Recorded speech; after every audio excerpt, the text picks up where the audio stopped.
তো বন্ধুরা, তোমরা সবাই কেমন আছো? আশা করি সবাই ভালো আছো, আর আমিও ভালো আছি। প্রীতি বাবুলাল সিরিজে তোমাদেরকে আরও একবার ওয়েলকাম। আর এখন যাব হচ্ছে বিয়েবাড়ি। আর সব থেকে বড় কথা হলো যে আমি এবছর বিয়েবাড়ি পুরো রেকর্ড করে নিয়েছি। মানে কি বলবো, এতগুলো বিয়ের ইনভাইটেশন পেয়েছি মানে বলার না। তো সারা বছর একটাও কিছু ইনভাইটেশন পাইনি, আর এখনই যত বিয়ে বাড়ি, অন্নপ্রাশন বাড়ি সব কিছু একসাথেই পড়েছে। তো যাই হোক, কথা বলতে বলতে বিয়ে বাড়ি এসে গেছি, আর বাড়ির কাছাকাছি ছিল। তো এটা ছিল এক দাদার বিয়ে। তো বিয়ে বাড়িতে গিয়ে খুব মানে আনন্দ করেছি, আর খুব ভালোও লেগেছে। আর লাইটিংয়ের ডেকোরেশন পুরো একদম মেন রোড থেকে যেহেতু দিয়েছিল, খুব সুন্দর লাগছিলো দেখতে।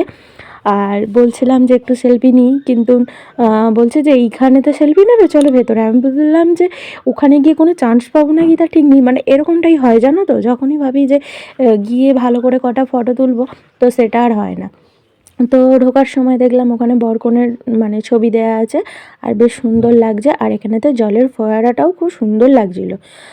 আর মানে আমরা অনেকটা লেট করেই গেছিলাম, যেহেতু তখন 9টা বেজে গেছিলো।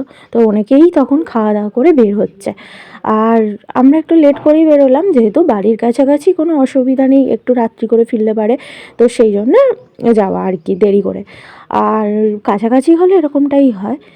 আর ওকে বলছিলাম যে তুমি মানে আগে আগে হাঁটছো কেন এত? বলছে যে তুমি বুঝতে পারছো না, একসাথে মানে গেলে এখন অসুবিধা আছে, সব কেউ দেখবে না, এরকমভাবে মানে আমাকে রাগাচ্ছিল আর কি। আর যাই হোক, এবার বিয়েবাড়িতে এসে গেছি, আর এই দেখো ডেকোরেশন তো খুবই সুন্দর হয়েছে, আর এত লোকজনের ভিড়। তো সেখানেতে আমরা এই দিক থেকে ওই দিক সেইভাবে করতেই পারছিলাম না, মানে কোনো রকমে গিফট দিয়েছি। আর আজকে যেহেতু মানে বর বর আর বউ তো আজকের দিনে তো খুবই ব্যস্ত। তো সেই জন্যে মানে বেশিক্ষণ আমরা দাঁড়াইনি, ওখানটা গিফট দিয়ে কোনো রকমে একটু কথা বলেই বেরিয়ে এসেছি, আর সেইভাবে ফটোও নিতে পারিনি। তো এবার খাবার কাছে এসে গেছি, খাবার কাছে এসে দেখি মানে এখনও এই এখনও এরা সব খাচ্ছিল। তো সেই জন্য আমাদের একটু লেট হলো আর কি বসতে, ওরা উঠতে, তারপর আমরা বসলাম। আর যেহেতু অনেক লোকের অ্যারেঞ্জ, তো একটু তো ওয়েটিং করতেই হবে। তো এইদিকে সব ডান্স করছিল, খুব ভালো লাগছিল। আর এই হলো খাবার মেনু। আর আমাদের কিউট বৌদি, খুব সুন্দর হয়েছে, বৌদি বা দিদিভাই যাই হোক, খুব সুন্দর হয়েছে, ভালো হয়েছে। আর ফার্স্টেই কাঁসারের থালা, কলাপাতা, তারপরেই এসে গেছিলো হচ্ছে পানির পাসিন্দা, আর হচ্ছে সস। খুব সুন্দর টেস্ট ছিল, আর ভেতরেতে একটা মশলা দেওয়া করছিল, তো খুব সুন্দর লাগছিলো খেতে, টেস্টটা খুব ভালো লাগছিলো। আমি যত জায়গায় পনির পাসিন্দা খাই, তো এক এক জায়গায় এক এক রকমের টেস্ট পাই। যাই হোক, খেতে ভালো ছিল। আর তারপরেই দিয়েছিল মশলা কুলচা, আর হচ্ছে কিমা দিয়ে ডাল মাখনি, তো ওটাও খুব সুন্দর টেস্ট ছিল।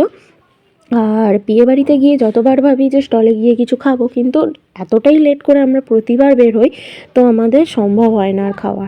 তো এইভাবেই মানে গিয়ে একদম ডাইরেক্ট মানে একদম খেতে বসে যাই, এরকমটাই হয়। মানে আমি দেরি কখনো করে ফেলি, কখনো আমার বর দেরি করে ফেলে, এরকমটাই হয়ে যায়। আর তারপরেই দিয়েছিল পোলাও, আর হচ্ছে চিকেন দা পেঁয়াজি।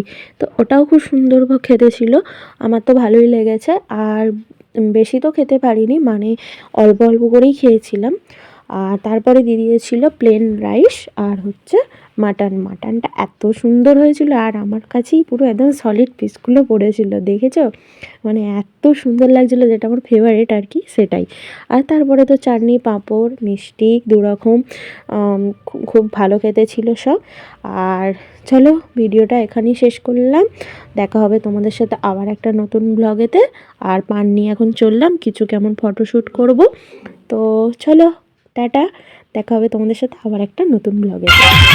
ততক্ষণ সবাই ভালো থেকে সুস্থ থেকো।